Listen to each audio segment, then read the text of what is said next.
किसी भी फॉर्म में है कि हम उन्हें मतलब कंसंट्रेशन नहीं निकाल पा रहे हैं, चेंजेस इन प्रेशर नहीं निकाल पा रहे हैं, क्योंकि मे बी वो सब लिक्विड फॉर्म में है। तो अब हम प्रेशर भी नहीं निकाल पा रहे हैं और सब कलरलेस है, तो हम उनका वो वाला फॉर्म भी नहीं निकाल पा रहे, लाइक उनका कंसंट्रेशन भी नहीं निकाल पा रहे। तो हम क्या करते हैं, हम हर एक पर्टिकुलर टाइम के बाद में कुछ अमाउंट ऑफ ए निकाल लेते हैं और वो उसको टाइट्रेट कर देते हैं। टाइट्रेट करने के बाद क्या करते हैं, हम देख लेते हैं जो रिएजेंट है वो कितना यूज हुआ है। अब इस बार जो डेटा दिया होगा वो कैसा दिया होगा, volume of reagent, volume of reagent used for titration with reactant A। ठीक है, तो जैसे फॉर एग्जांपल ये क्या होगा, जब t इज इक्वल टू 0 होगा तब ये कितना होगा, ये a होगा, ये 0 होगा, ये 0 होगा। जब t is equal to t हो जाएगा तो ये कितना हो जाएगा, a माइनस एक्स, ये बचा x, ये हो गया x। एंड जब t is equal to infinity होगा तो ये अप्रोक्सीमेटली 0 हो जाएगा, ये a हो जाएगा, ये a हो जाएगा। तो हमने क्या किया, अलग अलग टाइम पर इसको यूज किया। तो यहाँ पर volume of the reagent v1 आ रहा था, यहाँ पर ये v2 आ रहा था। सो जो हम एक्सप्रेशन लिख रहे थे ना, KT is equal to 2.303 log of a upon a minus x, उसको हम वॉल्यूम ऑफ रिएजेंट यूज की तरह यूज कर सकते हैं। ए का अमाउंट ज्यादा था तो वॉल्यूम ऑफ रिएजेंट ज्यादा यूज होगा टाइट्रेशन करते टाइम। ए का अमाउंट जैसे जैसे कम करेगा, volume of reagent for titration will be less और नॉट।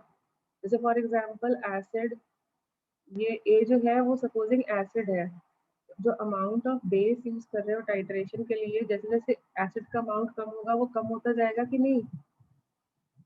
Yes ma'am. इसको अगर हम वॉल्यूम ऑफ रिएजेंट के टर्म्स में लिखें इसी एक्सप्रेशन को, तो हम कैसे लिखेंगे, it will become what, A will be replaced by V1 and A minus X will be replaced by V2. Can you follow this or not? Yes ma'am.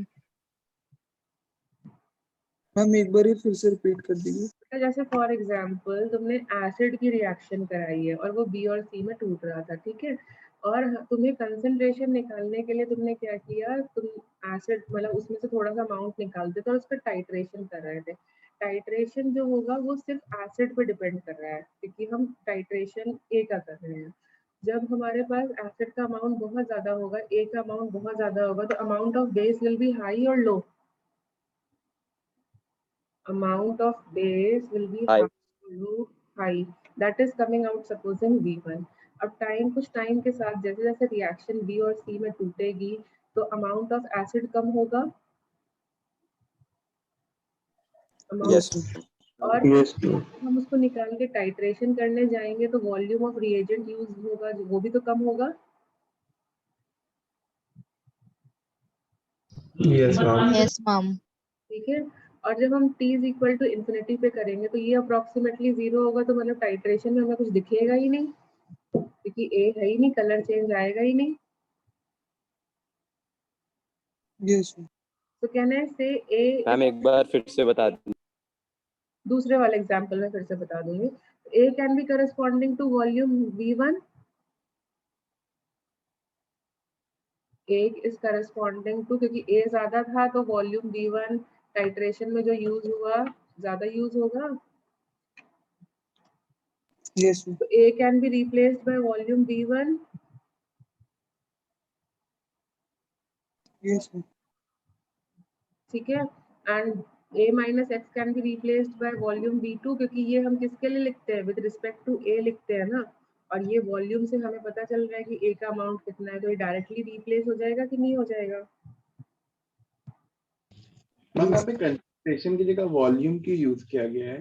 क्या मैम यहाँ पे मतलब वॉल्यूम वाले टर्म्स ही क्यों लिए गए हैं? मतलब यहाँ पे क्योंकि तुम्हें कंसंट्रेशन की कंसंट्रेशन नहीं निकालनी आती ना, प्रेशर प्रेशर तो तब निकालते ना जब गैसियस होता है, यहाँ गैसियस भी नहीं है और कलरलेस है, तो कंसंट्रेशन भी नहीं दिखेगी चेंज होते हुए और प्रेशर भी नहीं निकाल सकते। तो हम लोगों ने इसको टाइट एक हमें फिर भी निकालनी तो है ना रेट, तो हमने टाइट्रेशन, हम क्या करते हैं एक टाइम पे रिएजेंट को निकाल लेते हैं और उसको उसका टाइट्रेशन कर लेते हैं, तो जितना रिएक्टेंट वो बचा रहता है उसी के हिसाब से टाइट्रेशन वॉल्यूम आएगी। ओके। ठीक है, चलो मैं तुम्हें एक और वे में समझाती हूँ। सपोजिंग दूसरा एग्जाम्पल देख लेते हैं, जैसे एग्जाम्पल नंबर 5 देख लेते हैं। अब मेरी रिएक्शन फिर से यही है, ए भी लिक्विड है, बी और सी में कन्वर्ट हो रहा है, ठीक है। एंड सपोजिंग जो बी है ना वो बेस है, बी जो है वो बेस है। अब देखो क्या तुम इसमें प्रेशर यूज कर सकते हो? Can you use pressure now? No ma'am. No, ma'am. Why you can't use? You can understand कि यहाँ गैस नहीं है, लिक्विड है, लिक्विड तो नेग्लिजिबल प्रेशर चेंजेस शो करता है, ठीक है। तो अब जब T इज इक्वल टू 0 पे स्टार्ट किया तो ये A मोल्स होगा, ये 0 होगा, ये 0 होगा, लेकिन क्योंकि बेस कुछ बना नहीं है तो जब हम टाइट्रेशन करने जाएंगे volume of reagent for the titration, तो यहाँ पर कुछ भी वॉल्यूम ज्यादा शो नहीं करेगी, 0 शो करेगी, क्योंकि बेस तो कुछ बना ही नहीं है अभी। Can you follow it? Yes.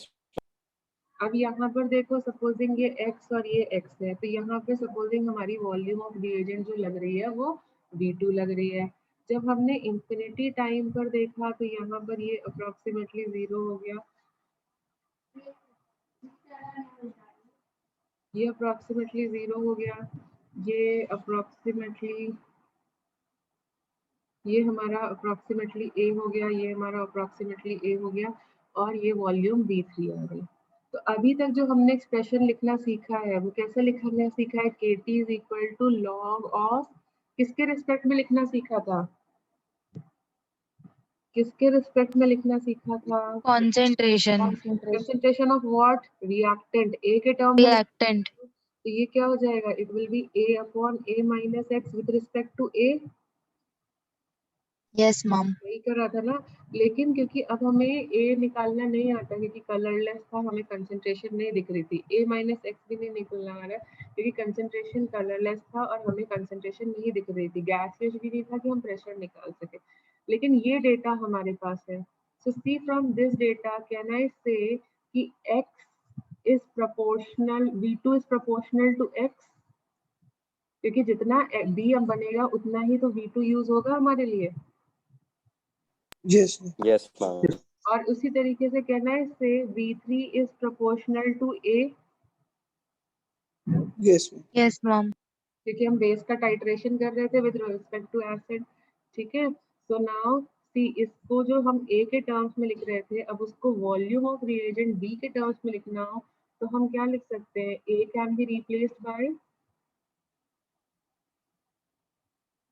V3. V3. and A minus X can be replaced by V3 V3 V3 minus V2. V3 अब समझ में आया? minus V2. टाइट्रेशन Yes, को ma'am. भी हम लोग Yes, कैसे, ma'am.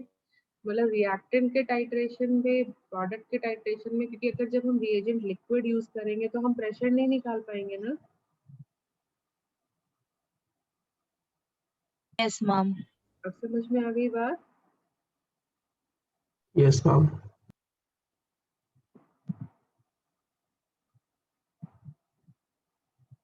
ठीक है।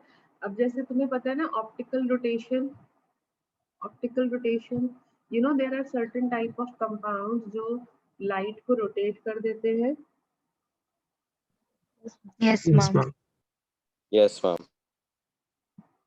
ठीक है, तो सपोजिंग तुम्हारा कोई रिएक्शन ऐसा है जिसमें ऑप्टिक, मतलब वो कलरलेस है और लिक्विड है, तो फिर से हम रिएक्शन नहीं कर पाएंगे। जैसे ये वाली रिएक्शन है, सुक्रोज जो होता है ना, लिक्विड होता है, कलरलेस होता है, वो कन्वर्ट करके देता है हमको एसिडिक मीडियम में इनटू ग्लूकोज एंड फ्रक्टोज। ये बायोमोलिक्यूल्स में तुम रिएक्शन पढ़ोगे, ठीक है। सो ये रिएक्शन है। अब ये सबके सब लिक्विड है, तुम्हें इतना तो पता ही है, all of them are liquid. So can you use the pressure term? Can you use the pressure term? नहीं यूज कर सकते ना, No, ma'am. और ना हम यहाँ कंसंट्रेशन वाली चीज यूज कर सकते हैं क्योंकि ये सब कलरलेस है, तो कंसंट्रेशन अगर चेंज भी हो रही है तो हमें पता ही नहीं चलेगा। पता चलेगा क्या? No, ma'am. No, ma'am. ठीक है। और हम लोग यहाँ पर मतलब एसिड बेस भी नहीं है तो हम टाइट्रेशन भी नहीं कर सकते, समझ गए ना? Yes, ma'am. ठीक है, तो हमने यहाँ पे क्या यूज किया, ऑप्टिकल रोटेशन यूज करते हैं, ऑप्टिकल रोटेशन को यूज करते हैं। तो जो ये सुक्रोज होता है एंड ये सब तीनों जो कंपाउंड्स है सब ऑप्टिकली एक्टिव है, लेकिन जो ये है सुक्रोज और ग्लूकोज है ये है डेक्स्ट्रो रोटेटरी, मतलब ये राइट साइड में लाइट को रोटेट कराते हैं। ओके, राइट साइड में। और जो ये है लास्ट वाला फ्रक्टोज, इट इज लेवो रोटेटरी, मतलब ये लेफ्ट हैंड डायरेक्शन में रोटेट कराते हैं, और सब डिफरेंट डिफरेंट एंगल्स पे रोटेट कराएंगे। Can you follow my point? Yes, ma'am. ठीक है, फिर Yes, हमने क्या ma'am. किया, एक जैसे हमने टाइम के बाद में हमने क्या किया, सपोजिंग हमने पढ़ा rotation of sucrose, just a minute.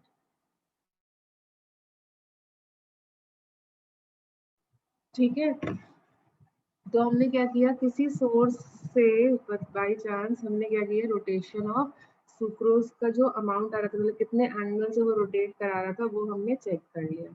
तो देखो क्या होगा, जैसे फॉर एग्जांपल जब हमने स्टार्ट किया रिएक्शन, तो इसका अमाउंट ए होगा, ये 0 0 होंगे, और यहाँ पर एंगल ऑफ रोटेशन आ रहा है आर नॉट सपोजिंग। ठीक है, and then T is equal to T पे चेक किया तो क्या हो गया, ए माइनस एक्स हो गया, ये एक्स हो गया, ये एक्स हो गया, और एंगल ऑफ रोटेशन आ रहा है आर टी। तो tell me how will you write the expression now, tell me how will you write the expression. Can we say A is propose, जितना अमाउंट ऑफ ए होगा उतना ही तो sucrose rotate करेगा। Yes, ma'am. Yes ma'am. अब बताओ expression क्या हो जाएगा, K T is equal to 2.303 log A RT, sorry, R naught upon RT. तो अब देखो एंगल ऑफ रोटेशन के टर्म्स में भी चेंज कर सकते हैं।